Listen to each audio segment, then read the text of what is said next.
I don't think there has ever been a much more needed upgrade in someone's setup than this TV is for my setup. Now, in the title, you'll see what TV this is, and I just have to go right out the back and say this is a phenomenal TV, and I have been missing out on so many features for so long that this upgrade is almost transformative. I have never experienced anything like this. It has all the bells and whistles that you would want. It has 4K, 144 hertz, VRR, game modes. I can view the frame rates of games that I'm playing, although I'm not entirely sure how accurate that is. However, this TV is amazing, and there were very strict reasons why I obviously didn't want to upgrade for the longest time. I mean, I still was running a 1080p 60 hertz TV, and while I still love that TV and I'm still keeping that TV because it still has one feature that this TV doesn't have, but we'll get to that in the breakdown and the unboxing and everything.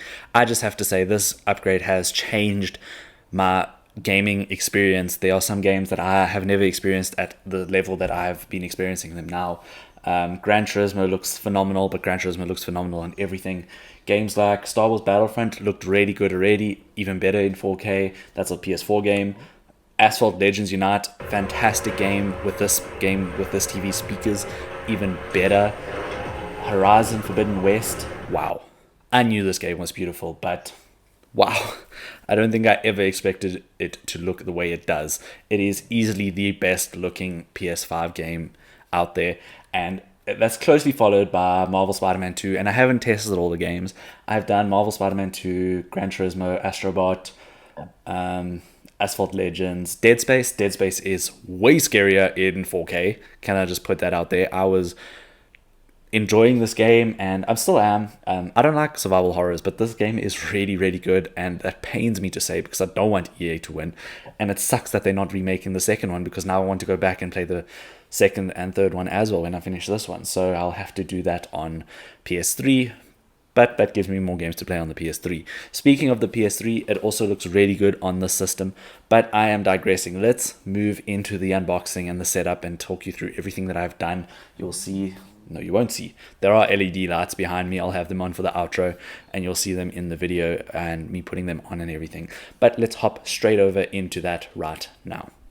So first things first, as most of you would have assumed, I had to take the old TV down and everything that was on it down. So here's me taking the TV down. This is pretty simple. My TV was about a 40-inch TV, so it was really easy to take down by myself. All the stuff doing that by myself. No issues here. The issues come in a little bit. Once the TV was off the wall, I put it on a table that I'd prepared with a blanket and took off the brackets. After clearing off the table and making sure there was nothing there that could pierce the screen, I began to unbox the TV, and oh my gosh, you guys must be so happy that you couldn't have seen behind the box here. It was an absolute nightmare to get this out by one person, but we managed, and then we put it down and we got started on the next thing, which was on the Govee lights, which I may or may not have messed up at some stage. Beware and check out if you can see that once I have done it, and then you will see that I corrected it so they are all in the exact right position where they were supposed to be. However, that was almost a blunder, but yeah, we managed. It took me a good few minutes, but I eventually figured out my lines and where I wanted the Govee strips to run from and run to. This isn't too difficult, and the 3M tape on these Govee strips are a hell of a lot more sticky than the ones on my 100 Rand ones that I put on the old TV. If you are on my Instagram, you'll know which ones I'm talking about. They look good and they were decent enough, but nothing compared to the Govee ones. These Govee ones are amazing, connect to Bluetooth and all of that fancy stuff. The only thing it doesn't do is sync with the screen on, sync with the screen on the TV. However, that's not really what I want these lights for. It's more to reduce eye strain from the back of the TV. I'm very cautious about using my eyes in incorrect ways, so this is something that I definitely wanted to do, and putting them on was a little bit of a chore, but not too difficult. Anyone can do it by themselves once you've worked out your runs, and it worked really, really well. Then came the task that I was dreading the most since taking the TV out of the box. That was wall mounting it by myself. In all honesty, I should have waited for my partner to come home and she should have helped me. However, I am an impatient, insert your own word, and I wanted to test it out and get everything ready before she came home so I could surprise her and show her the TV. If you see the little bits of insulation tape on the TV bracket, if you zoom in, that is because the wall mount is not exactly 100% level. It's very close, but it's enough to irritate me to the point where I know that it's not. I don't know how I managed to get this on first try, but I did, and the insulation tape leveled the TV out 100% perfectly. So I'm really chuffed with that, and it looks really good. It worked really well. Hisense does really good packaging. Those styrofoam strips on the side are the perfect place to hold the TV while setting everything up. It even says on there, do not remove until TV is in place. And that is exactly what I did. I left them on while I was testing the TV and everything. And once everything was working 100%, that is only when I took the screen protectors and these things off. Also, the little white cable there, that is the Govee cable. That I had to hide because the Hisense TV remote actually interferes with the Govee lights. It always sets off the music mode, and then you have these jarring epileptic inducing lights going off. So I had to hide that. Luckily I didn't have to send the Govee lights back. That would have been a mission to take them off the TV. However, this is a good time to point out, test everything before you use it. Just don't do what I did and attach everything and hope for the best. Luckily mine worked out, but some people might not be that lucky. So once that was all done, it was eventually time for the screen protector pull. So enjoy.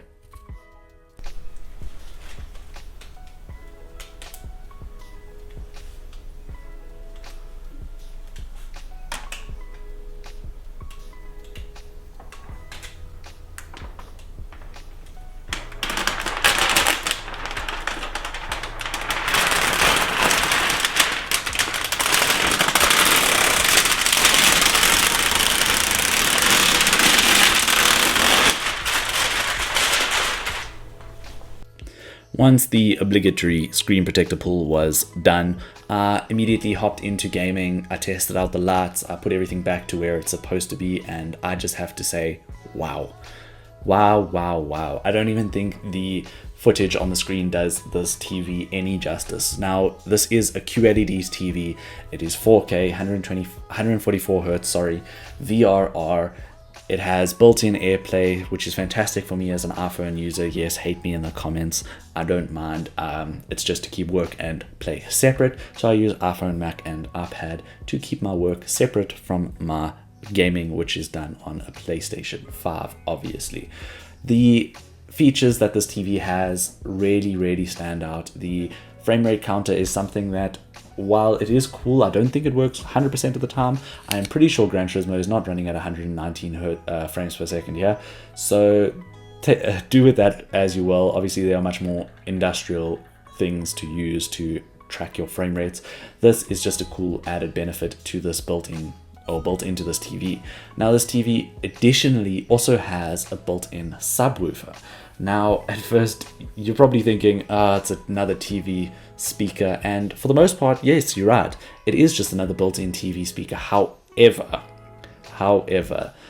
it does sound really good. And I was considering getting a soundbar almost immediately after purchasing this TV. However, now I've decided to wait a bit because you can actually hear a lot of clarity and a lot of detail in this speaker set.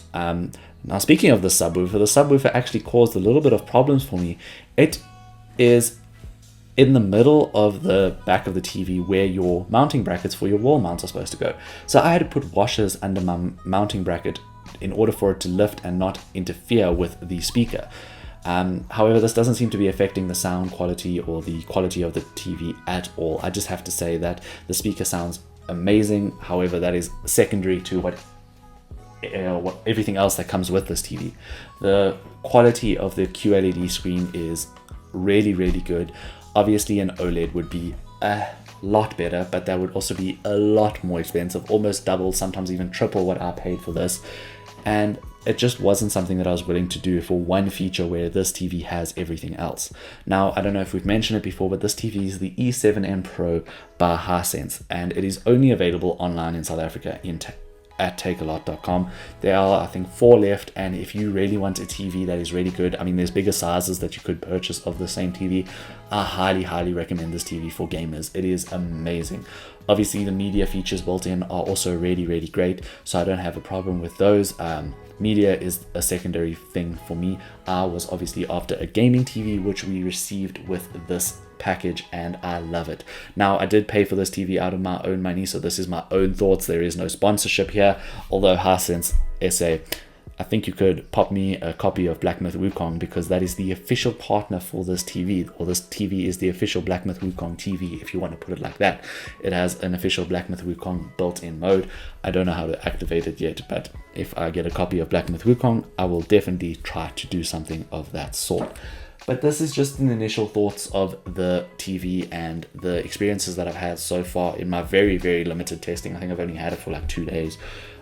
Maybe I'll do a long-term review down the line. However, I do really recommend this TV, especially if you're like someone like me where you have waited for so long to upgrade, and I haven't had the opportunity to upgrade yet. And when this opportunity did come along, I did a lot of research, and this is the TV that I settled on. I think mini LED would have done better for the black levels. However, QLED and all the gaming features in this TV is really what sold me on purchasing it. Now, there are some drawbacks. The drawbacks that I have experienced are probably very unique to myself, and it is one of the reasons I want to keep my old TV, besides the fact that I'm putting it in the bedroom and we're having a TV in the bedroom so that we can be lazy and watch TV in bed. However, I digress. The feature that is missing is you cannot use your old RGB cables from your PS2 or, well, PS1 didn't support it, but from your PS2 system. It only supports AV, and while the AV does not look terrible, I can definitely notice the drop in quality from AV or from RGB to AV. It is by far not game breaking, but it is something that I will think about sorting out later on down the line. Maybe getting a FrameMeister or a RetroTink so that I can play my PS2 games in the quality that is way better than what they're supposed to be played at, obviously. But for PS1 games, I think I'm just going to stick to playing them on the PS3 because that upscaler works really well. And I enjoy playing the PS1 games off the PS3. So I don't have problems with that. It's just the PS2 games. And I do not want to buy a fat model PS3 because I don't want to deal with the reliability issues. So my only options are obviously to try find an HDMI converter, maybe a Hyperkin cable. But those are all secondary things and obviously not why you would want to purchase this TV. This TV is for the more modern gamer, for those people that have PS5s, even PS4 Pros I think could look fantastic on this TV. So if you are looking for a gaming central TV, I highly recommend this. Let's hop into my closing thoughts and let's wrap up this very long video. So that is my initial setup of the TV and running through some of the things that I wanted to run through. I didn't show any PS3 gameplay. I didn't go into the games of the PS3. Unfortunately, I forgot to do so, but I have done it since, and it is something that looks really good. It isn't like obviously mind-blowing or transformative. It still runs at 1080p 60 like the PS3 is meant to.